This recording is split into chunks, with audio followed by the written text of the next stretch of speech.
বিরোধী দলনেতার মর্যাদা চেয়ে ফের চিঠি তৃণমূলের বিধানসভার সচিবালয়ে চিঠি তৃণমূল পরিষদীয় দলের। আগে তৃণমূলের চিঠি খারিজ করে বিধানসভা।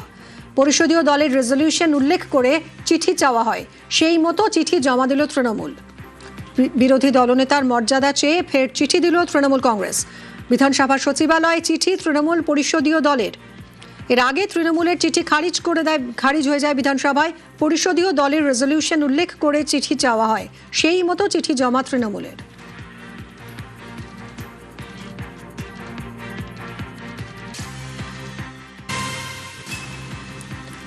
ভোটে জিতেই অ্যাকশনে বিধায়ক।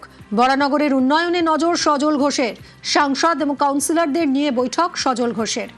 কথা বলবো সুবীর আমাদের প্রতিনিধির সঙ্গে। সুবীর, এই বৈঠকের আউটকাম কি?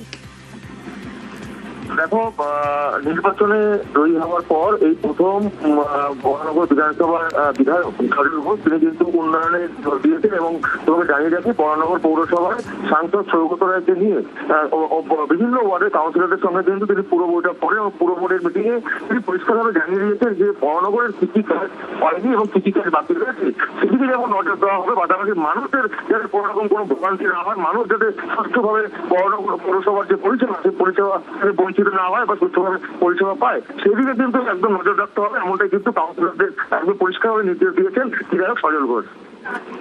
ধন্যবাদ সুবীর। ডেভেলপমেন্ট নিয়ে কোথায় কোথায় আটকাচ্ছে, কি কি প্রবলেম হচ্ছে, ও পার্টিকুলারলি উনি জোর দিচ্ছেন বর্ষা আসছে, তার আগে জল জমার সমস্যাটা আর্জেন্টলি করতে হবে। আর অনেক কটা জায়গায় রাস্তার কাজ শুরু হয়ে হাফ ডান হয়ে পড়ে আছে, সেইটা মেটাতে। লোকের এক্সপেকটেশন বাড়ছে, লোক অসুবিধা হলে কমপ্লেক্স করছে। বরানগরের পাহাড় প্রমাণ সমস্যা, জল নেই, রাস্তা নেই, কন্ট্রাক্টর পালিয়ে গেছে। নতুন সরকার স্বাভাবিকভাবে প্রচুর নয়ছয়ের কারণে তারা কিছু কিছু জায়গায় এমবার্গো দিয়েছে, পেমেন্টের ক্ষেত্রে অনেক সমস্যা আছে, সেই সব কিছু নিয়ে আলোচনা হচ্ছে।